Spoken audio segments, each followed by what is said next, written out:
प्रभु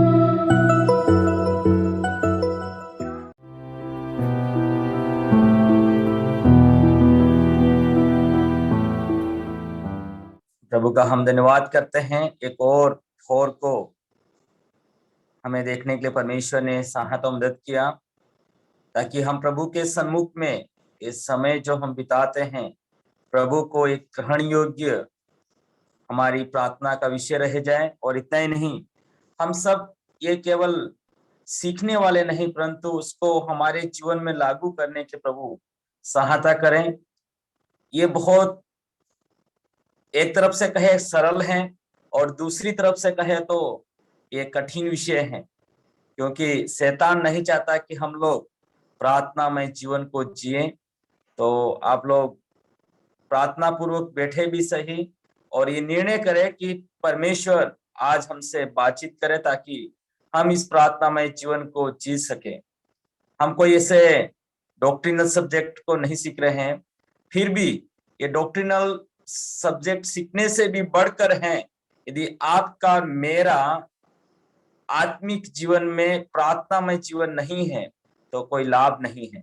मैं शुरुआत में ही कहा था कि प्रार्थना एक बहुत आवश्यक जरूरी है। एक मनुष्य जो जीने के लिए जरूरत है कि एक व्यक्ति जीवित है, उसका प्रमाण है कि वो श्वास लेता है। प्रार्थना एक श्वास के समान है। हमने बोला था यदि श्वास नहीं ले तो एक मनुष्य जिंदा नहीं रह सकता है। और मैं समझता हूं आप सबों ने देखा है कि एक बच्चे का जो जन्म होता है, तब जब तक बच्चा रोता नहीं तब तक उनको नर्स लोग उसको मारती है, ताकि थप्पड़ मारती ताकि वो रोना शुरू करे।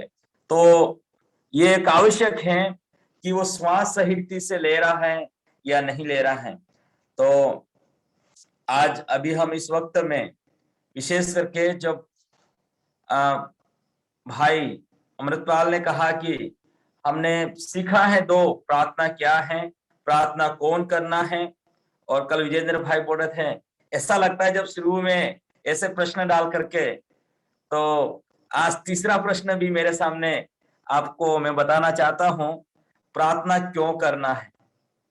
आप बोलेंगे सिंपल है प्रार्थना क्यों करना है, लेकिन मैं प्रार्थना क्यों करना है इसमें बहुत सारे कारण हो सकते हैं।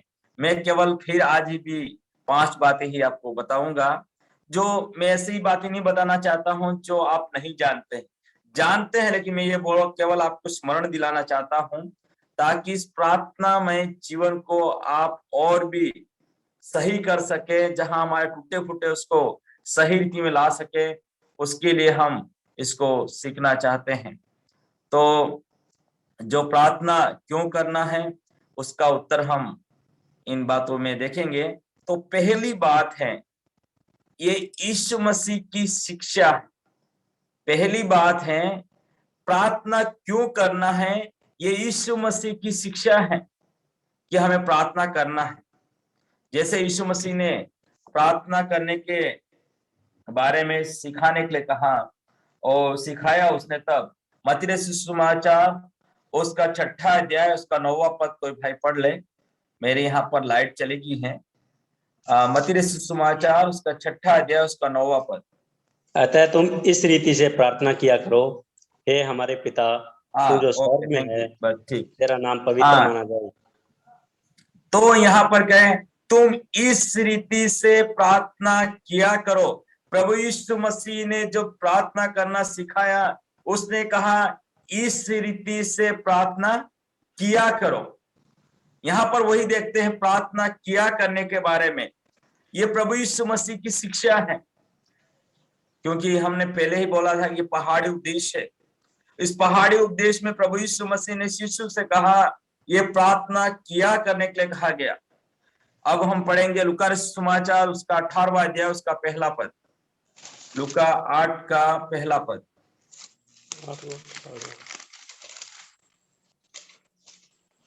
इसके बाद वह नगर नगर और गांव गांव प्रचार करता हुआ और परमेश्वर के राज्य का। लूका 18 का 1।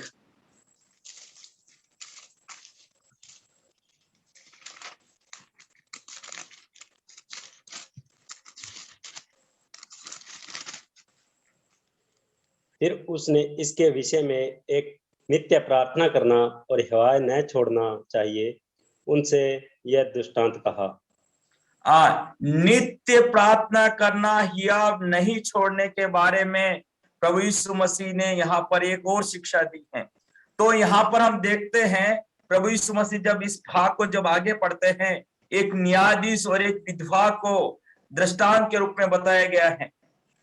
वो बार बार आ करके उससे कहती रही, उसकी दोहाई देती रही, और आखिरी में जाकर के न्यायाधीश उसकी बातों को सुनता है और उसके लिए एक सॉल्यूशन निकालता है।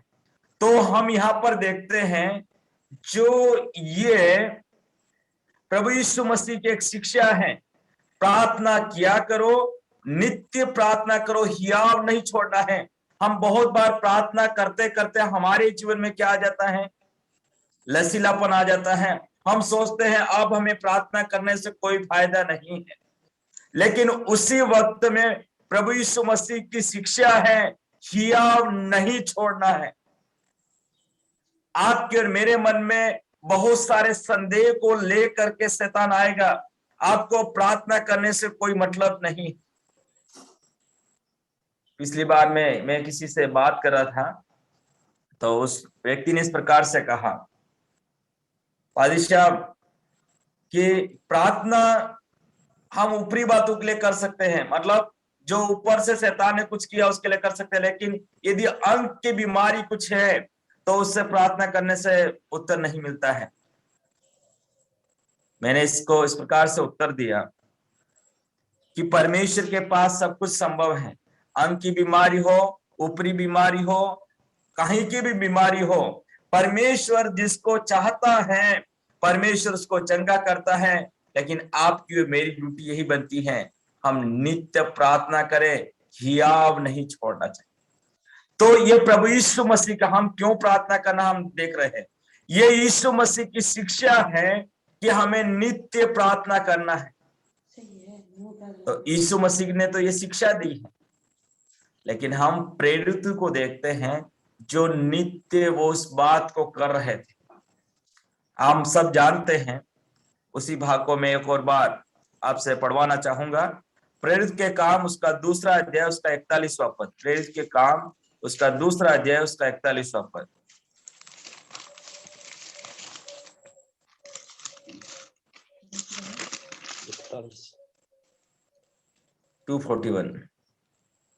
अतः जिन्होंने उसका वचन ग्रहण किया उन्होंने बपतिस्मा लिया, और उसी दिन 3000 मनुष्यों के लगभग उनमें मिल गए। आगे भी पढ़िए। और वह प्रेरितों से शिक्षा पाने और संगति रखने और रोटी तोड़ने और प्रार्थना करने में लोलीन रहे। यहाँ पर हम देखते हैं ये जो प्रेरित लोग थे, ये जो शिष्य लोग थे, क्या कर रहे थे, और उन्होंने इसके बाद में हम देखते हैं 3000 लोग उनके साथ और मिल जाते हैं 120 लोगों के साथ में। तो ये सब के सब प्रेरित से शिक्षा पाने में, संगति रखने में, रोटी तोड़ने में, प्रार्थना करने में लोलीन रहे, प्रार्थना करने में लोलीन रहे। तो यहाँ पर हम देखते हैं प्रभु यीशु मसीह ने केवल शिक्षा दिया और वो शिक्षा वहां पर ही नहीं रह गई। प्रभु यीशु मसीह ने जो नित्य प्रार्थना करने के लिए बिना ही आप छोड़े प्रार्थना करने के लिए जो शिक्षा दी है, प्रेरितों ने उसकी बात को मान लेते हुए हम देखते हैं। प्रियो, हम जो सिद्धांत बनाते हैं, केवल कह दिया और आगे नहीं होता, वो सिद्धांत नहीं है। इस दुनिया में बहुत सारे लोग बाइबल की एक आयत को निकाल करके एक उपदेश बना देते हैं और उन उपदेश को लेकर के पूरी दुनिया में फैलाते हैं और लोग उस बात में बहुत सारे पीछे हो लेते हैं। लेकिन हम सब जानते हैं हम जिस सिद्धांत को मानने वाले लोग हैं, सिद्धांत क्या होता है?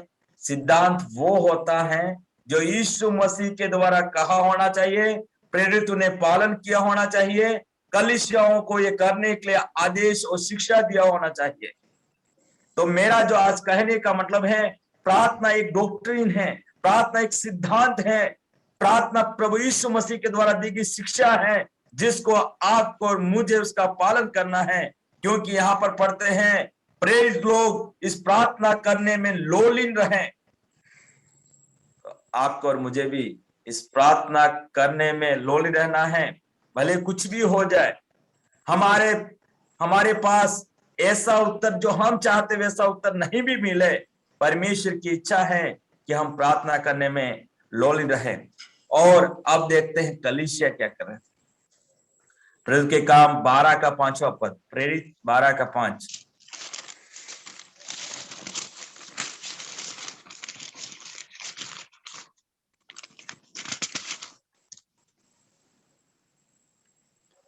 बंदीगृह में पतरस बंद था, परंतु कलीसिया उसके लिए लो लगाकर परमेश्वर से प्रार्थना कर रही थी।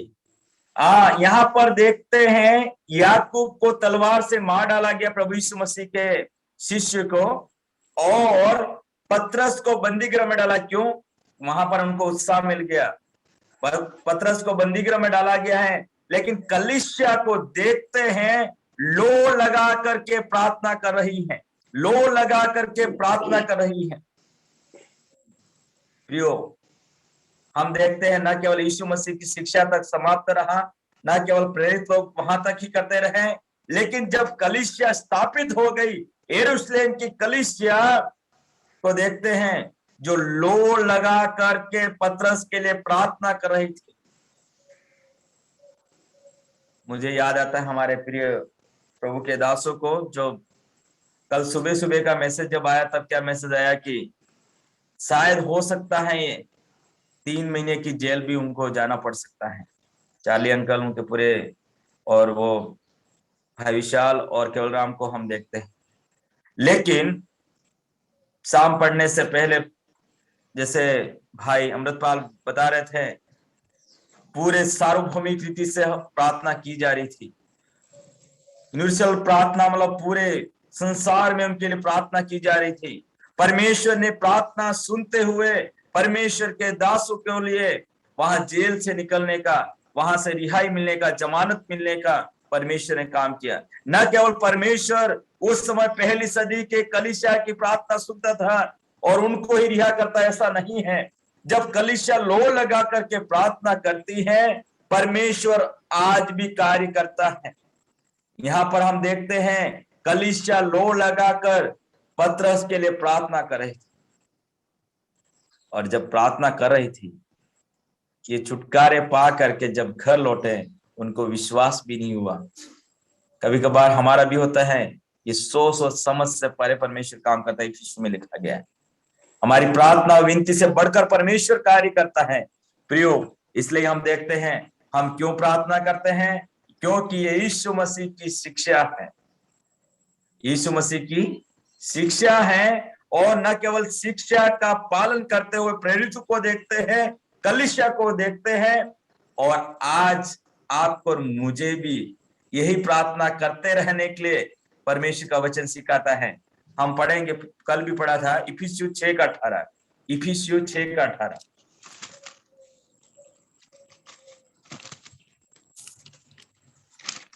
इफिसियों 6 का 18।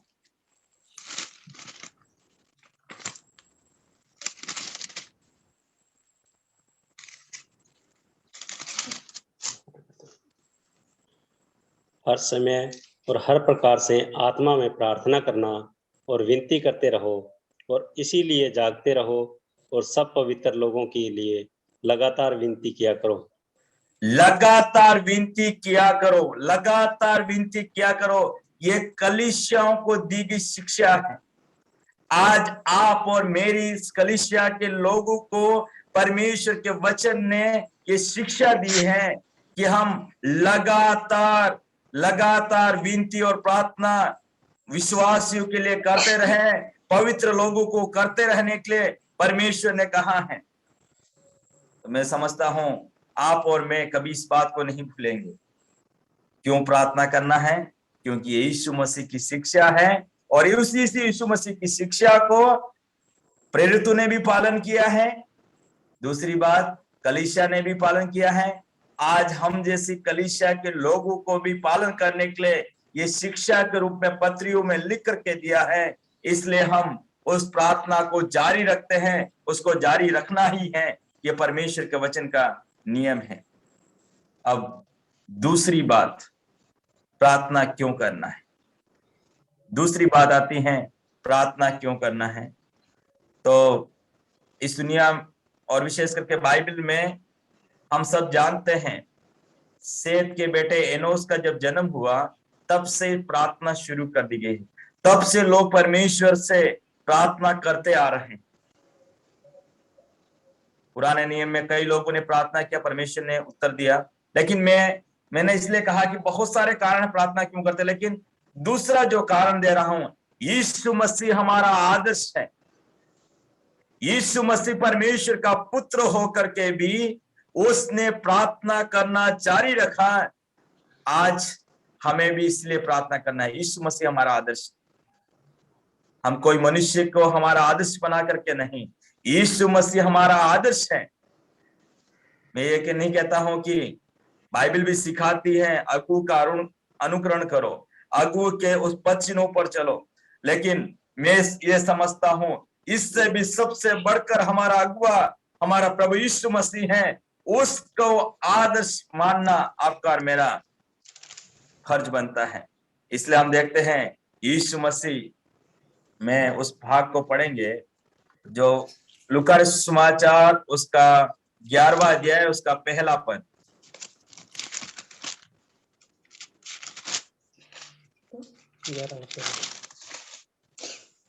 लूका 11 का 1। वह किसी जगह प्रार्थना कर रहा था।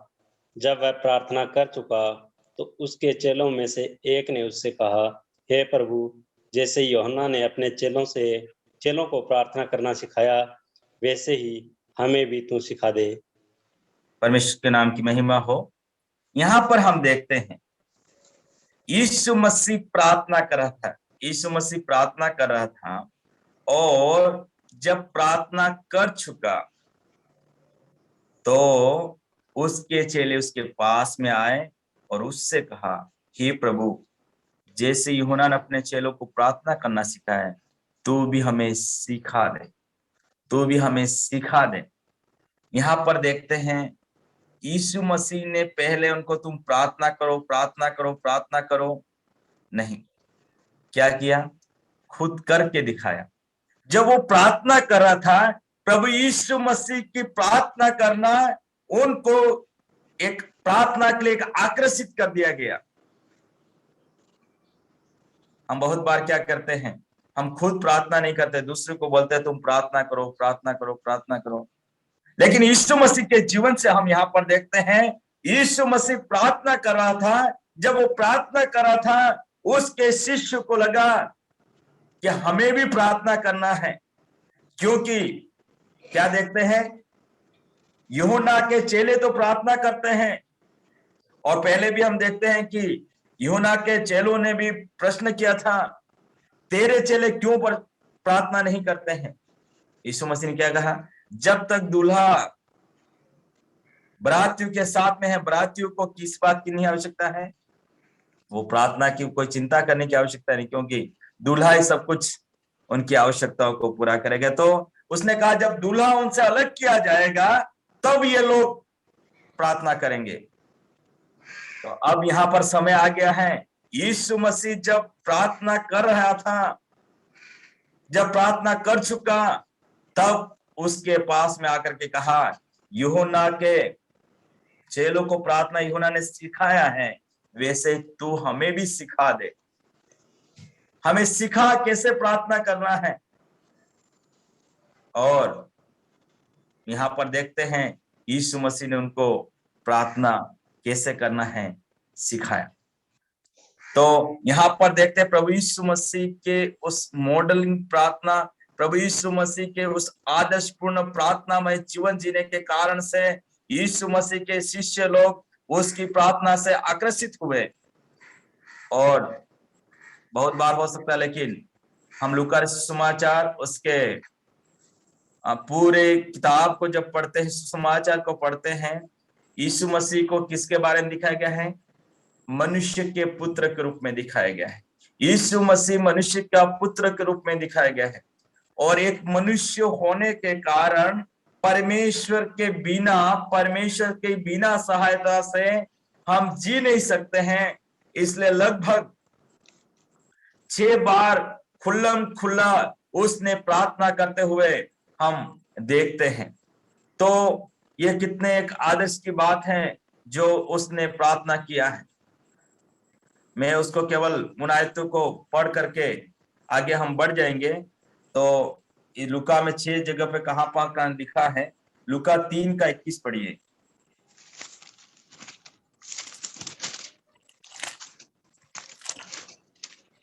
लुका 3 का 21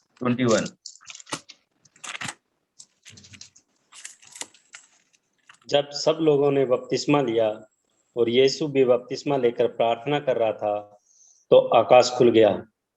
ये जो घटना है यीशु मसीह के बपतिस्मा के बाद वो प्रार्थना कर रहा था। अब 6 का 12 पढ़िए। लुका 6 का 12।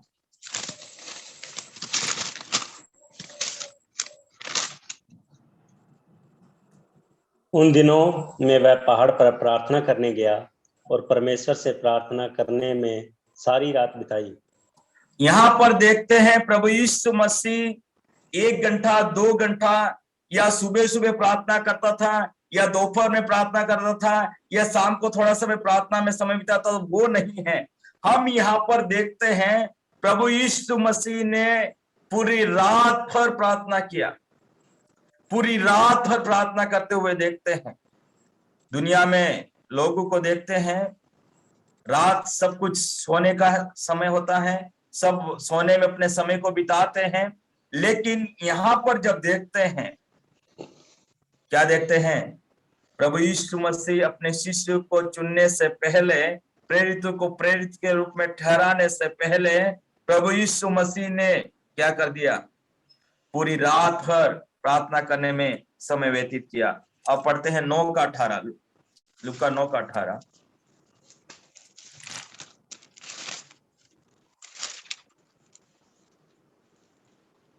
जब वह एकांत में प्रार्थना कर रहा था और चेले उसके साथ थे तो उसने उनसे पूछा, लोग मुझे क्या कहते हैं? वो एकांत में प्रार्थना कर, हम परसों देख लिया था जो प्रार्थना क्या है उसके बीच में। तो ये एकांत में जब प्रार्थना कर रहा था तो लोगों को प्रश्न हुआ है और उसने भी पूछा, लोग मुझे क्या कहते हैं? लोग मुझे क्या कहते हैं उसके बारे में तो हम सब जानते हैं। सब ने अलग अलग जवाब दिया कि ऐसे लोग कहते वैसे कहते हैं। फिर बाद में प्रभु यीशु मसीह कहा, तुम मुझे क्या कहते हो? और इसके बाद 28वां पद पढ़ते हैं, इसी 9वें अध्याय का 28वां पद। इन बातों के कोई 8 दिन बाद वह पतरस, यूहन्ना और याकूब को साथ लेकर प्रार्थना करने के लिए पहाड़ पर गया। प्रार्थना करने के लिए वो पहाड़ पर जाते हुए देखते हैं। उनके साथ में पतरस, यूहन्ना और याकूब थे और वो पहाड़ पर प्रार्थना करने के लिए वो जाते हुए देखते। तो यहाँ पर वो इस प्रकार से वो प्रार्थना, और हमने 11 का एक तो पढ़ ही लिया है और उसका 11 का 22वां पद पढ़ते हैं। सॉरी 22 अध्याय, 22वां पद नहीं, 22 अध्याय और उसका 39वां पद। लूका 22 का 39।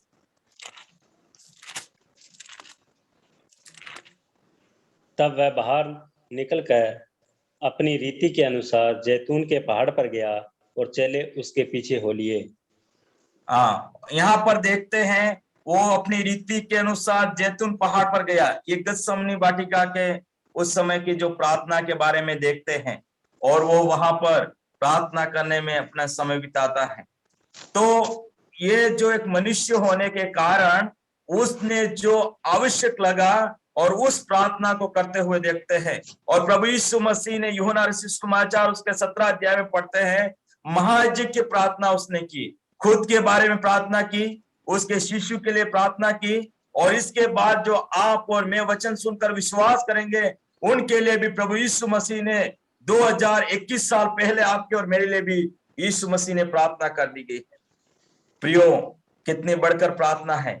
और हम जब इब्रानियों की पत्री में पढ़ते हैं प्रभु यीशु मसीह के बारे में, 5वां अध्याय, इब्रानियों 5 अध्याय और उसका 7वां पद। इब्रानियों 5 का 7। यीशु ने अपनी देह में रहने के दिनों में ऊंचे शब्द से पुकार पुकार कर और आंसू बहा बहा कर उससे जो उसको मृत्यु से बचा सकता है था प्रार्थना और विनती की और भक्ति के कारण उसकी सुनी गई। यहाँ पर देखते हैं यीशु मसीह ने अपनी देह में रहने के दिनों में ऊंचे शब्द से पुकार पुकार कर और आंसू बहा बहा करके उसने क्या कर दिया, बचा सकता था। प्रार्थना विनती की और भक्ति के कारण उसकी सुनी गई। यहाँ पर देखते हैं एक आम व्यक्ति कैसे प्रार्थना करता है। यीशु मसीह के बारे में पढ़ते हैं, उसने मतलब बड़े गिड़गिड़ा करके भी प्रार्थना की, आंसू को बहा करके भी प्रार्थना की। यदि यीशु मसीह हमारा आदर्श है, मेरे प्रिय विश्वासी भाई बहनों, आपको और मुझे भी यही प्रभु चाहता है, हम भी प्रार्थनामय जीवन को जरूर जिए। जब हमारा प्रभु का प्रभु है जो इस पृथ्वी पर आया, बिना प्रार्थना किए वो रह नहीं सकता था, तो आप और मैं कैसे रह सकते हैं बिना प्रार्थना से। तो इस अध्ययन के द्वारा आपको और मुझे ठानना पड़ेगा, मुझे प्रभु से प्रार्थना करना, परमेश्वर से प्रार्थना करना है, क्योंकि प्रार्थना के बिना असंभव हमारा रहना। और इसी इब्रानी की पत्री 7वां अध्याय और उसका 25वां पद पढ़ते हैं। इब्रानियों 7 का 25। इसीलिए जो उसके द्वारा परमेश्वर के पास आते हैं वह उनका पूरा पूरा उद्धार कर सकता है, क्योंकि वह उनके लिए विनती करने को सर्वदा जीवित है। यहाँ पर हम देखते हैं प्रभु यीशु मसीह उद्धार करता है, बात सब सही है, पूरा पूरा उद्धार भी करता है, लेकिन वो विनती करने को सर्वदा जीवित है। वो न केवल उस समय प्रार्थना की और समाप्त हो गया, नहीं, वो हम जैसे कल भी पढ़ रहे थे रोमी की पत्री उसका 8वें अध्याय में, कि वो आज भी प्रार्थना कर रहा है, वो आज भी निवेदन कर रहा है। यहाँ पर देखते हैं सर्वदा विनती करने के लिए वो तैयार हैं, आपके और मेरे लिए वो प्रार्थना कर रहा है। लेकिन जब हम प्रार्थना करते हैं, हमारी प्रार्थना में जो कमी पाई जाती है, उस कमियों को पूरा करते हुए प्रभु यीशु मसीह उस प्रार्थना को परमेश्वर के सन्मुख में पहुंचाता है। तो हम देख रहे थे क्यों प्रार्थना करना है, पहले यीशु मसीह की शिक्षा है। दूसरी बात हमने देखा, प्रार्थना प्रभु यीशु मसीह हमारा आदर्श है। यदि प्रभु यीशु मसीह जो पद चिन्ह छोड़ के गए हैं, उन पद चिन्हों पर चलना आपका और मेरा फर्ज बनता है। अब आती है तीसरी बात, प्रार्थना क्यों करना है। हम सब जानते हैं, पहला तीमुथियुस उसका 2 अध्याय 1 से 4 तक पढ़ेंगे। पहला तीमुथियुस उसका 2 अध्याय 1 से 4 तक।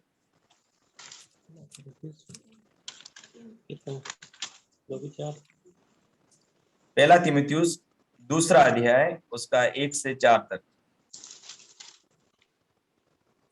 अब मैं सबसे पहले यह आग्रह करता हूँ कि विनती और प्रार्थना और निवेदन और धन्यवाद सब मनुष्यों के लिए किए जाएं, राजाओं और सब ऊंचे पद वालों के निमित्त, इसलिए कि हम विश्राम और चैन के साथ सारी भक्ति और गंभीरता से जीवन बिताएं।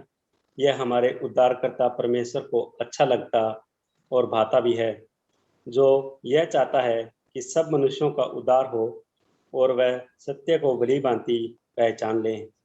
परमेश्वर इस वचन को पढ़े जाने पर आशीष दे। और यहाँ पर हम देखते हैं क्यों प्रार्थना करना है। ये परमेश्वर को अच्छा लगता और भाता भी है। मनुष्य को अच्छा लगता वो बात नहीं है, पत्नी को क्या अच्छा लगता वो बात नहीं है, बच्चों को क्या अच्छा लगता वो नहीं है, कलीसिया को क्या अच्छा लगता वो बात नहीं है।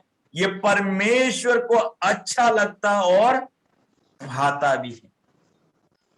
प्रियो, कितनी अच्छी बात है। हम जो प्रार्थना जो करते हैं, इस दुनिया में किसी को अच्छे लगने वाली बात नहीं है, लेकिन सर्वशक्तिमान परमेश्वर को यह अच्छा लगता है और भाता भी है कि परमेश्वर के लोग क्या करें, प्रार्थना करें। परमेश्वर के लोग प्रार्थना करें, ये परमेश्वर को अच्छा लगता और भाता भी है। राजाओं के लिए भी करना है, अधिकारियों के लिए भी करना है, सब लोगों के लिए भी करना है।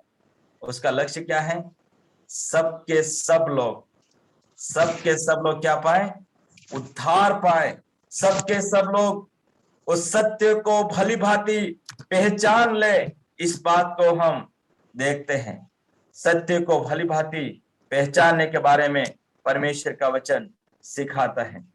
तो यहां पर हम देखते हैं, हम सत्य, परमेश्वर को जो अच्छा लगने वाली बात है, परमेश्वर को भाने वाली बात है कि परमेश्वर लोग क्या करे?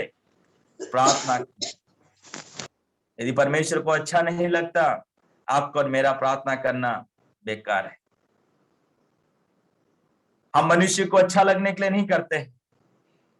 इसलिए यीशु मसीह ने जब प्रार्थना सिखाने से पहले जो उपदेश दिया था, कहा तुम मनुष्य को दिखाने के लिए उनके समान प्रार्थना न करो। बहुत बार हमारे जीवन में हम मनुष्य को दिखाने के लिए प्रार्थना करते हैं, लंबी छोड़ी प्रार्थना को करते हैं। परमेश्वर ऐसी प्रार्थनाओं से प्रसन्न नहीं होता है। परमेश्वर को जो उसकी इच्छा के अनुसार हम प्रार्थना करते हैं, परमेश्वर को अच्छा लगता और भाता भी है। प्रियो, आप और मैं क्या करते हैं? हम परमेश्वर को भाने वाली प्रार्थना करें। परमेश्वर को अच्छा लगना चाहिए आपकी प्रार्थना के द्वारा। मनुष्य को अच्छा लगे या ना लगे, लोग ठट्टू में उड़ाएंगे, देखो इतने दिन प्रार्थना नहीं करता था, प्रार्थना कर रहा है।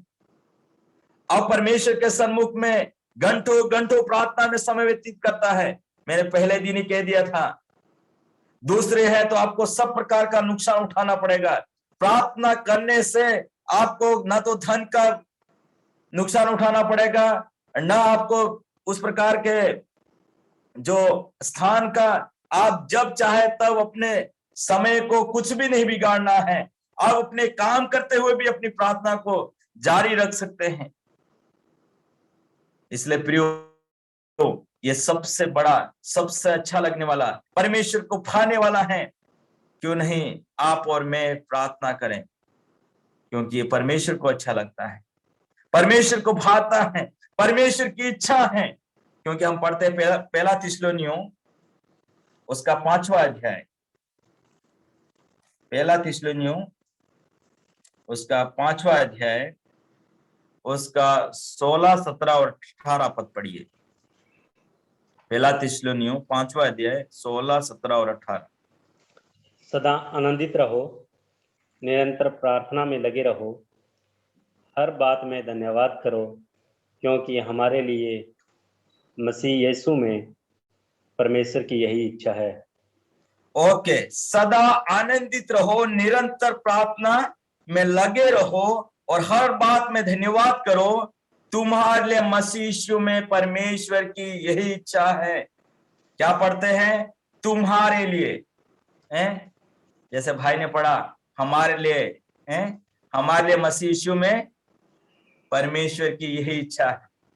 हमारे लिए परमेश्वर में, प्रभु यीशु मसीह में परमेश्वर की यही इच्छा है कि हम क्या करें? निरंतर प्रार्थना में लगे रहें, निरंतर प्रार्थना में लगे रहे। ये परमेश्वर की इच्छा है।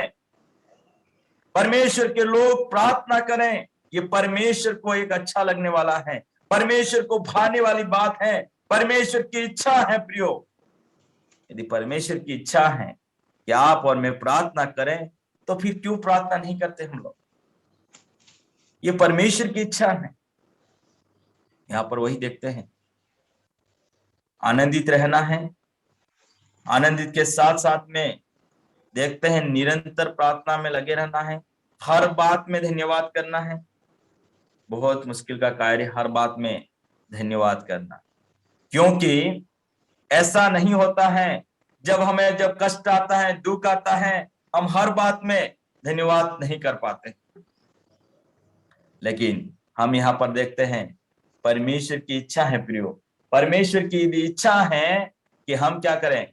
निरंतर निरंतर निरंतर उस प्रार्थना को करते रहें जो प्रभु हमसे चाहता है, क्योंकि परमेश्वर की इच्छा है आप और मैं परमेश्वर के सन्मुख में अपने प्रार्थना में जीवन को जिए, ये परमेश्वर की इच्छा है।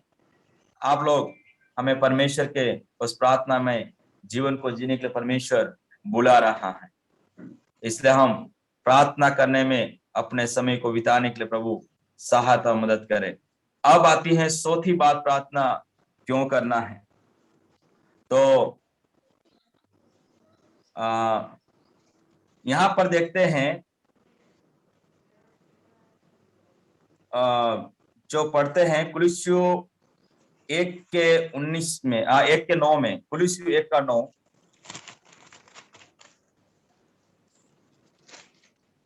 कुलिस्सियों 1:9।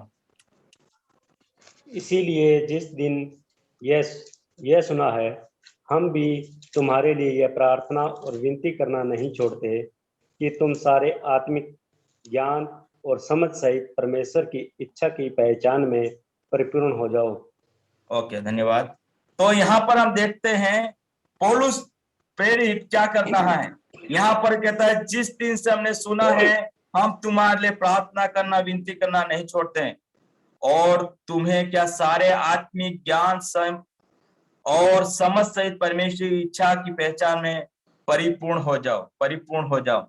तो यहाँ पर जो शब्द का जो चौथा जो प्रार्थना क्यों करना है उसको दिया है, एक आत्मिक बढ़ोतरी के लिए प्रार्थना आवश्यक है। एक आत्मिक बढ़ोतरी के लिए प्रार्थना करना आवश्यक है। बिना प्रार्थना किए कोई व्यक्ति आत्मिक बढ़ोतरी नहीं पाता है। पौलुस प्रेरित की प्रार्थना में हम देखते हैं, वो दुनिया के संसारिक बातों के लिए प्रार्थना में समय ज्यादा नहीं वो करता है। वो कलीसिया के प्रत्येक विश्वासी के लिए आत्मिक बढ़ोतरी के लिए प्रार्थना करता है। आप उठा करके देखेंगे, इफिसियों में, कुलुसियों में, फिलिपियों में, उन पत्रियों को जब आप पढ़ोगे, आपके मन उसकी ओर ले जाएगा कि आत्मिक बातों के लिए वो प्रार्थना करता था। वो हमेशा आत्मिक बातों में, प्रार्थना में समय व्यतीत करता। तो प्रभु का वचन हमें जो सिखाता है, हमें आत्मिक बढ़ोतरी के लिए प्रार्थना आवश्यक है। यदि आपके और मेरे जीवन में आत्मिक बढ़ोतरी पाना है, प्रार्थना करे बिना हम आत्मिक उन्नति को नहीं पाते। आत्मिक उन्नति आपके और मेरे जीवन में होना है, प्रार्थना एक बहुत एक आवश्यक है। यदि आपके और मेरे जीवन में प्रार्थना नहीं करते हैं, आप आत्मिक रीति से ठंडेपन में पड़े हुए हैं, आत्मिक रीति से आप गिरावट में पड़े हुए हैं, आप आत्मिक रीति से आपके जीवन में कोई उन्नति नहीं है। दुनिया के सारे उन्नति हो सकती है, दुनिया में आपके दिखने वाले घर हो सकते हैं, दुनिया में दिखने वाले आपकी गाड़ियां हो सकती हैं, दुनिया में आपके समस्त बातें हो सकती हैं, लेकिन आपके जीवन में आत्मिक उन्नति को चाहते हैं तो परमेश्वर का वचन कहता है, आपको और मुझे आत्मिक बातों के लिए हमें प्रार्थना करने की एक आवश्यकता है। क्योंकि आत्मिक जो उन्नति है हमारे कितना भी ज्ञान को बढ़ाने से वो नहीं होती है, दुनिया के कोई अलग प्रकार की शिक्षा को ग्रहण करने से नहीं होती है। और मैं तो ये भी कहूंगा कि आप किसी बाइबल स्कूल में बाइबल को सीख लेने से, आपके पास बाइबल की डिग्रियां हो जाने से भी आप एक आत्मिक उन्नति नहीं पा सकते। आप बोलेंगे, ब्रदर आप क्या बात करते हो, हम तो बाइबल में डॉक्टरेट प्राप्त कर लिया है, हमने बीडी प्राप्त किया, हमने एमडी प्राप्त किया, हमने एमडी प्राप्त किया, सब कुछ डिग्री आप हासिल कर लो। आत्मिक जागृति, आत्मिक उन्नति आपको प्रार्थना करने से ही मिलेगी। प्रभु के सन्मुख में अपने समय को बिताने से ही आपको वो आत्मिक आप उन्नति पा सकते हैं। इसलिए मेरे प्रिय भाई और बहनों, आप बाइबल की किताबें पढ़ सकते हो, आप उसकी जानकारी हासिल कर सकते हो, लेकिन प्रभु के अनुग्रह से ही एक आत्मिक उन्नति होती है। और प्रभु के अनुग्रह को प्राप्त करने के लिए आपको और मुझे प्रार्थना में जीवन को जीना बहुत जरूरी, बहुत जरूरी। यदि आपके और मेरे जीवन में प्रार्थना में जीवन नहीं है तो कुछ भी फायदा नहीं, कुछ भी फायदा नहीं है। आपकी डिग्रियां केवल हैं। पौलुस कहता है, ये कचरे में डालने के समान है। आप कह सकते हैं डॉक्टर फलाना फलाना व्यक्ति करके लिख सकते हो, आपके नाम के आगे एमडी लिख सकते हैं, एमडी लिख सकते हैं, बीडी लिख सकते हैं, बीटीएच लिख सकते हैं, जीटीएस लिख सकते हैं, सारे डिग्रियां लिख दो आप, लेकिन आपके पास प्रार्थना करने से ही क्या प्राप्त होगा? एक आत्मिक उन्नति प्राप्त होगी, आत्मिक जागृति आपके जीवन में आ जाएगी। इसलिए मैं आपके सम्मुख में यहाँ पर बहुत सारे पद है, लेकिन वो न पढ़ करके, एक व्यक्ति था जो प्रार्थना में परिश्रम करता था। उस व्यक्ति को कुलुस्युस का 4वां अध्याय उसका 12 और 13 पद पढ़ते हैं। कुलुस्यु 4 का 12 और 13।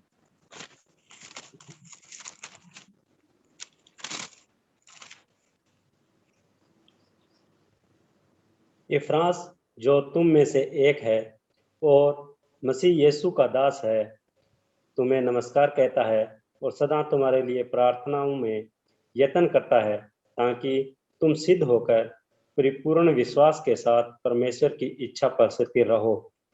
मैं उसका गवाह हूँ कि वह तुम्हारे लिए और लौदीकिया और हिरापुलिसियों वालों के लिए बड़ा परिश्रम करता रहता है। हाँ, बड़ा परिश्रम करता है। प्रार्थना कोई एक आसान काम नहीं है। जैसे हम फर्स्ट दिन ही कहा प्रार्थना क्या है, उसमें हमने देखा था प्रार्थना एक मल्ल युद्ध है, प्रार्थना एक लड़ाई है, प्रार्थना एक हथियार है, और प्रार्थना में प्रयत्न करना है, प्रार्थना में परिश्रम करना है। ये एक कलीसिया के लिए प्रार्थना नहीं कर रहा था, वहां पर 3 कलीसियाओं के लिए प्रार्थना है। कुलुस्यु के विश्वासियों के लिए प्रार्थना कर रहा है, हिरापोलिस के कलीसिया के लिए प्रार्थना कर रहा है, लौदीकिया के कलीसिया के लिए प्रार्थना कर रहा है। यहाँ पर देखते हैं वो उसके मन की जो इच्छा है, वो इच्छा क्या है कि तुम सिद्ध होकर पूर्ण विश्वास के साथ परमेश्वर की इच्छा पर स्थिर रहो।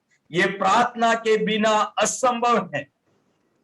सिद्ध होना, पूर्ण विश्वास के साथ परमेश्वर में स्थिर रहना। आज विश्वास युग का जो हट जाना, उसका मूल जो कारण है, हम लोग अगवे भी इतना प्रार्थना में समय नहीं बिताते हैं शायद, या जो खुद को अंदर टिके रहने के लिए उसको प्रार्थनामय जीवन को जीना चाहिए, वो प्रार्थना कर नहीं रहा है, इसलिए उसकी आत्मिक उन्नति कुछ भी नहीं हो रही।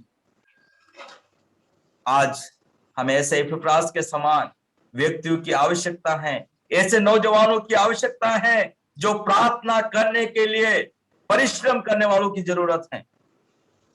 लेकिन मैं मानता हूं आपको कोई व्यक्ति नहीं जानेगा, आपको कोई व्यक्ति नहीं जानेगा। प्रार्थना करने वाले को कौन जानता है? कोई नहीं जानता है। ये प्रभु यीशु मसीह ने जैसे कहा, तुम गुप्त में प्रार्थना करो और गुप्त में परमेश्वर क्या देगा? प्रतिफल देगा। लेकिन इस दुनिया के लोग आपको और मुझे नहीं जानेंगे।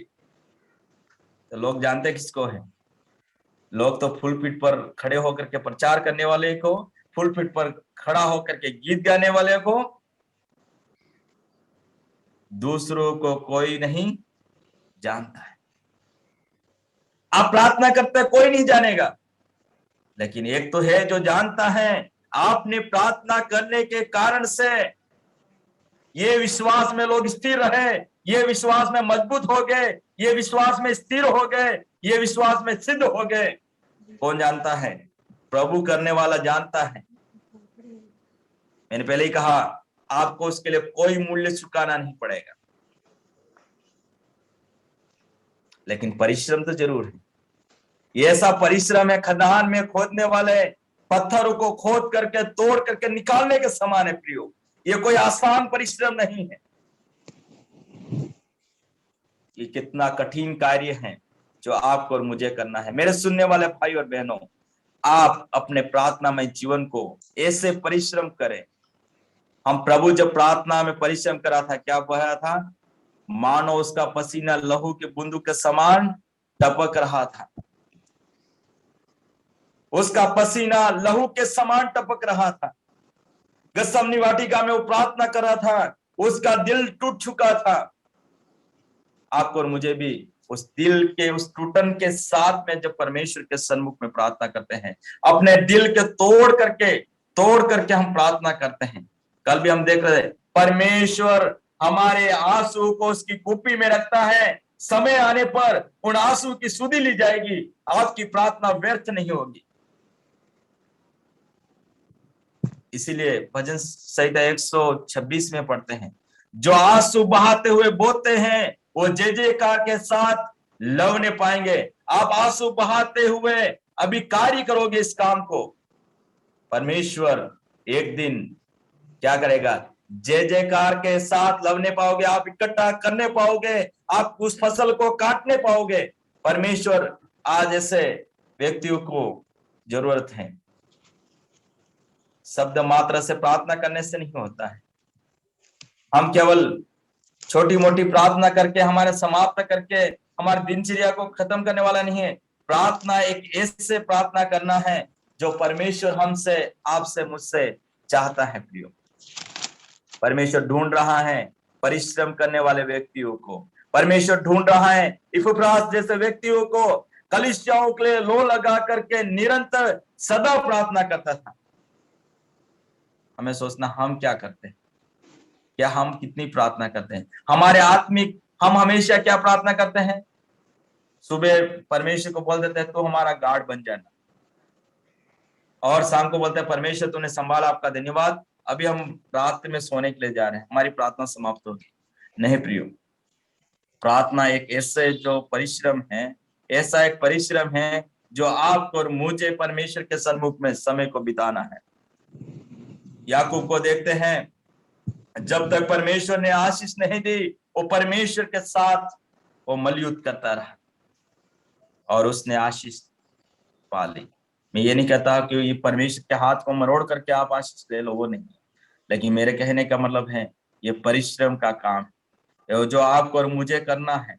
प्रार्थना करना है प्रयास के साथ।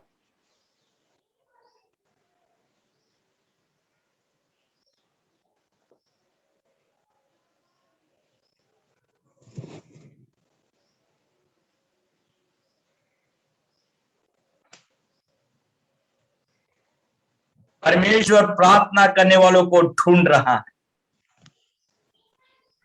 हम क्यों प्रार्थना करना है? क्योंकि परमेश्वर ढूंढ रहा है कोई है जो मेरे सन्मुख में खड़ा हो जाए, इसलिए हमें प्रार्थना करना है। ये हर कोई नहीं कर सकता है, परमेश्वर ढूंढ रहा प्रार्थना करने वालों को।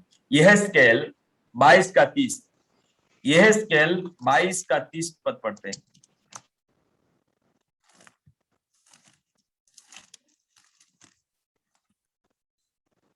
यह स्केल 22 का 30।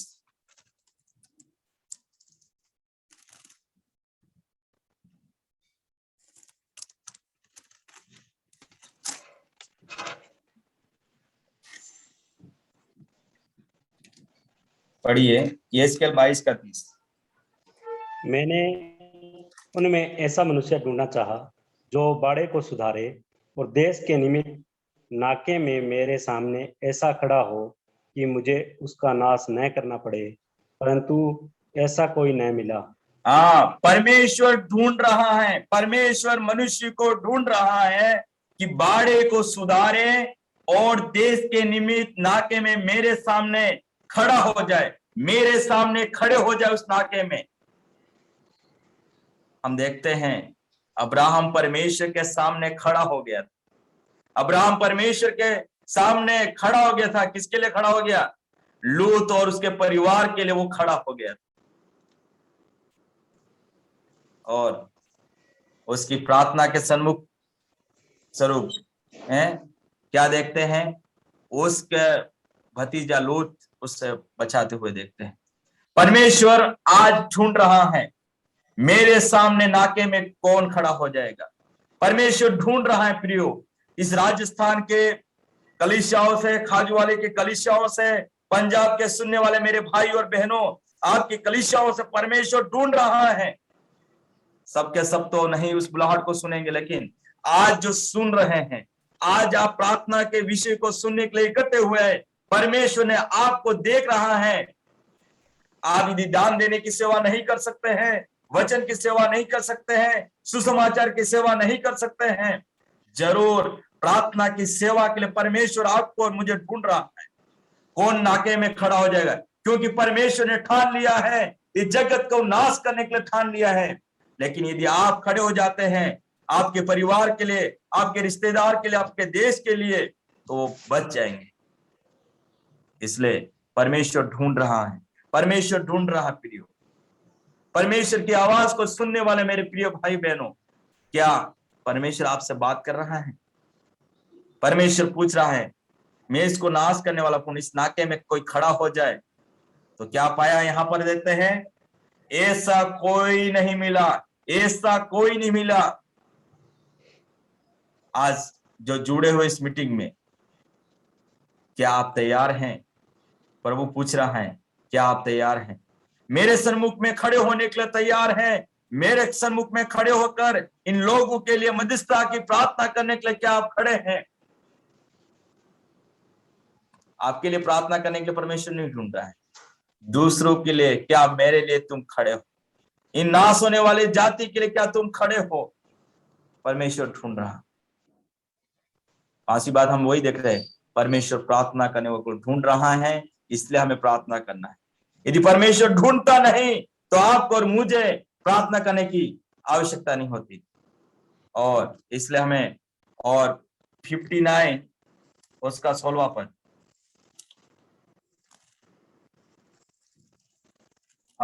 ऐसे यार 59 का 16वां पद,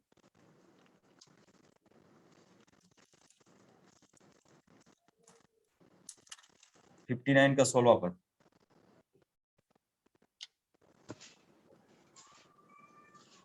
उसने देखा कि कोई भी पुरुष नहीं और इससे अचंभा किया कि कोई विनती करने वाला नहीं। तब उसने अपने ही भुजबल से उद्धार किया और अपने धर्मी होने के कारण वह संभल गया। यहाँ पर देखते हैं कि उसने देखा कि कोई भी पुरुष नहीं जो इससे अचंभा किया, कोई विनती करने वाला नहीं है। परमेश्वर ढूंढ रहा है, लेकिन परमेश्वर क्या बोल रहा है? मैं रुकता नहीं हूं, मैं रुकता नहीं हूं, तो भी अपने भुजबल से मैंने तो उद्धार तो कर दिया है। आपकी प्रार्थना को परमेश्वर इंतजार करा। जैसे हमने पहले देखा था, परमेश्वर को अच्छा लगता और भाता भी है। क्या अच्छा लगता और भाता है? कि परमेश्वर के लोग प्रार्थना करें जिसके द्वारा लोगों का उद्धार हो जाए। यदि आप प्रार्थना नहीं भी करोगे, परमेश्वर अपने उद्धार का कार्य किसी के प्रार्थना के द्वारा करा देगा। लेकिन परमेश्वर आपसे पूछ रहा है, क्या आप इन लोग नाश होने वाले लोगों के लिए क्या आप प्रार्थना कर रहे हैं? परमेश्वर ढूंढ रहा है, लेकिन वो क्या बोलते हैं? अचंभा क्या कि कोई विनती करने वाला नहीं, कोई भी नहीं है जो परमेश्वर से विनती करे प्रियो। और हम पढ़ते हैं यशायाह 63 का 5,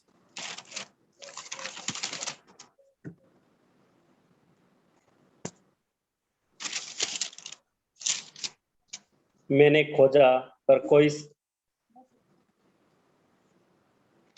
63 की 5 ना। हाँ 63 का 5। मैंने खोजा पर कोई सहायक न दिखाई पड़ा। मैंने इससे अचंभा भी किया कि कोई संभलने वाला नहीं था। तब मैंने अपने ही भुजबल से उद्धार किया और मेरी जलजलाहट ही ने मुझे संभाला। हाँ, यहाँ पर हम देखते हैं वो कहता है, मैंने खोजा पर कोई सहायक दिखाई नहीं पड़ा। परमेश्वर अपना काम करने के लिए तैयार है। परमेश्वर आप और मेरे जैसे व्यक्तियों को सहायक के रूप में खड़ा देखना चाहता है। लेकिन क्या पढ़ते हैं? कोई भी नहीं था तब भी मैंने उद्धार किया, मेरी जलजलाहट से, नाश होने से मैंने उसको क्या कर दिया? बचा लिया। लेकिन परमेश्वर चाहता है, परमेश्वर ढूंढ रहा है प्रियो। आज सुनने वाले मेरे संदेश को, आपको परमेश्वर ढूंढ रहा है कि आप परमेश्वर के लिए क्या समय निकालोगे। आप परमेश्वर के लिए समय निकालोगे ताकि लोगों को नाश करना नहीं पड़ेगा। प्रार्थना करने वालों को ढूंढने वाला परमेश्वर है। तो हमने 5 बातें देखी, क्यों प्रार्थना करना है।